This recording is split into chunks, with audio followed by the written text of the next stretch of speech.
بابی قانون وعده های کردی چی شید گفتی گلمای خری میرین نورد گفتی یک کیلو گلمای خری میرین نورد گفتی تری نکه کی مازم هم میگریزونی با تیمور سر میکنم No, bu sabi. بابی قانون وعده های کردی چی شید گفتی گلمای خری میرین نورد گفتی یک کیلو گلمایی میارم آقا چای گلمایی ها دیگر شیدن بابی قانون بیتری نکه کی مازم هم میگریزونی با تیمور سر میکنم İbo vikay ki abos boja Abos, no? vafayto. امروز نرفتیم یک خبر بگیری خدا. و رفته خبر رسانه برای ماهی میگه ماهیش وعده که کو امور گام ماهی رو میگه. چیکارش میکنی؟ بوار که نومی عباس اگرشیم اوقات هم بگوید دهم نشید گریفتم بخدا یک چیزی که برادرها میگن مومین برادر مومین همه عباس هم برادر ما و شما عباس غرمی هر کسی که انصاف ندارد رحم ندارد به برادر خودش کو شورا جان و ضعیف ایمان ضعیف است وقتی که به برادر خود رحم نداری به یک فرزند پدر خود رحم نداری به یک همسایه خود رحم نداری به یک مسلمان برادر مسلمان میگم همین خیلی گپا هسته باید ما رحم و شفقت نسبت همدیگر داشته باشیم برای که ما تاجیک هستیم ما مسلمان هستیم همین عباس غرمی وقتی که ما خوردم اول چقدر یک نفرت قطعی یک بدبینی قطعی ما رفتم ده کسی را که داشتم ما قرار میکنم همون خیلی من میکنم باید رفتم که دیدم وای بیچاره خیلی خدا نگهبان شود کم ترک مزهش نبوده دیده برابر ما یک مهر و محبت من نسبت و دیگر شید یا رحم خوری من نسبت و دیگر شید تا حتی را همین گفتم که یک بابای قند میگن همین پشت بالای گور در همین اینترنت میبرویه همین کار میزنه و میکنه امروز تو میشناسی نمیشناسی گفت که نمیشناسم که شوگرجون که الان بابای قند گفت بخیر و بسیار هم مهر و محبت قدیم و خطیب سلام علیک کردیم و گپایی که مثال یکم قبیح یکم گپای مثال ناسزا که میگفت ما و یارا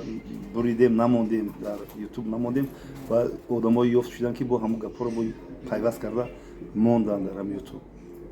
برای همین چی گفتنی هستیم برادرها باید همه ما نسبت همدیگرمون دوست و برادر باشیم شورا جان این یگان ما را هممون تاجیک میگن ما یعنی یک لفظ شیرینی تاجیکه که مرده خودمون گور میکنیم وطن خودمون خودمون آباد میکنیم فهمیدی ملت خودمون آبروش خودمون میبرداریم دیگه ملت ها مثل آبروی تاجیکا را برداشتن در یک نیت غرض قطعی میبردارن فهمیدی برای همین باید کسی که باشه نباشه خواه عباس غرمی باشه خود دیگه مثال حتی چوچی کلوبی هست و چوچی کلوبی وای هم یا که یک مثال یک بلاگری رنجور های مثال نسیم جان هست که نسیم جان رنجور همه یا رو باید ما دستگیری کنیم برای که اینو در شبکه های اجتماعی مثال برآمد میکنن ما یا رو پس نزنیم یک تا بابای پشت بالا بی گور رای کو باید هوای هم دستگیری کنیم باید پس نزنیم ای پس زدن چی فایده میگیرین ای پس زدن ای بابا را مردم میکنن او خود چه میکنن البته ریم خیلی ما در یوشیمون میگفتن که یک مثال غیبت که میکردن میگفتن بچه هم غیبت کردن اولی که گناهش پاک گذریخت هم دشمن حقارت کردن که گناهش پاک گذریخت برادران خواند نباتون برای همین بیا ما تاجیکا هممون باید سرجم باشه همه تاجیکا سرجم باشه مثال همین بابای همین عباس غرمی و یا خودمان هم خیلی راه دارم گفتیم مردم نپراولینش هم خیلی کردیم و یا رفته یک مثال یک مهربانی کردن در کار یک مثال شش قطعی مثال یک پیلوچوی گرفتن در کار یک گپای خوب گفتن در کار رایده بعد شما از الله پاک بترسین اون مردمی که اون جوانایی که شما میرین دعا میکنید که یا الله پاک یا پروردگار میگویی پروردگار میبری گپای قبیح خوش میکنی الله مهربان آمده ترا گوش کیسه تو گپوس قبیل میگی همه همی گپو با سری خودت هم آدم همون نوار میکردگی میرسه فکر ما همیه برای همین شما با امر خدا ما با عباس جان یک مهر و محبت یک باید داریم اما باید میکنیم با نزدیکی قطعی صحبت میکنیم رفته سو همو وعده کردگی من انشالله با امر خدا اجرا میکنیم با نوارهای خوب میکنیم پیشکسی تماشا بینم میکنیم که یک درسی تربیوی شود نسبت یعنی همین خیلی مردم همین خیلی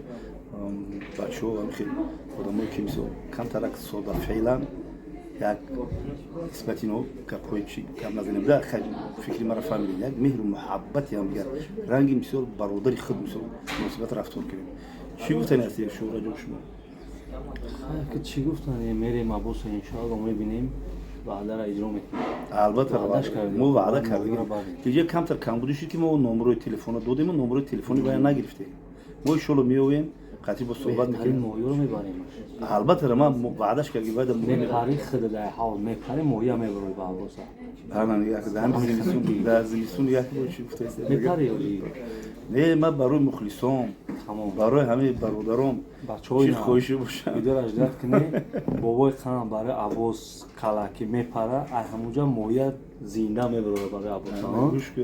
نه بروی وضعیت لازمی یه تو نیست گوش کن وقتی که هر یک گپ میگه بعد این گپ سریوز نمیشه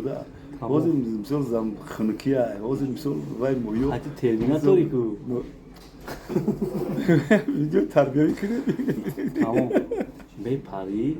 بعدون با عباس ایامون خاریامون چی مهم بروی خیلی اکی دفعه دو پریدن نوبتی تو کتب پا کوم جوان زنده باشه برادرها نوارای خوب انشالله با امر خدا برادر انشالله عباس جان ما میره خبر میگیریم یک مهر و محبت خاص داره نسبتی من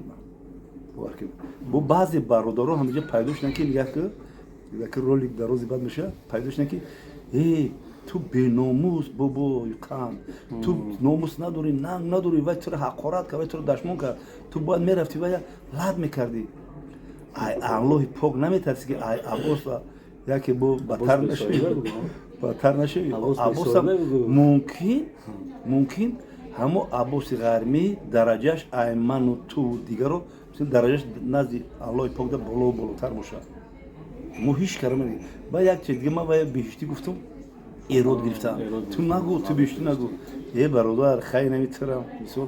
با گناه کسی چقدر مثلا روحی کج خطی رفته استی خدا ببخشد خدا بخشنده مهربانه میبخشد با بیشتر نصیب روزی نکرد ما ناامید نمیشیم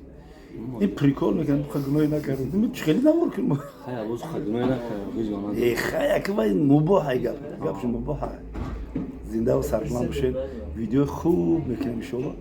خیلی اینم رژیسور ما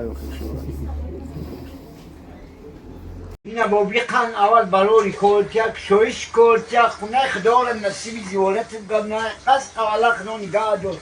با بیقن و وعده های کردی چی میشید گفتی گل ماهی خری میریم نورد گفتی 1 کیلو گل ماهی میارم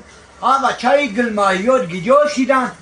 با بیقن بیتری نکه کی معظم میگریزونی با تیمور سر میکنم هیچ اوداره ساعت نمیشوا با بیقن خبرم بگیدم بدم گلماهی بیار که تیمور سر میکنم یگان اوداره ساعت نمیشوا با بیقن ولی ایمه خفگی نکه با بیقن خداوند بکس کلت برکت بیاری ای همه رفتها نگاه داره همین 2 روز اجازت میکنم گلماهی نشید تیمه میره و جزاک الله خیران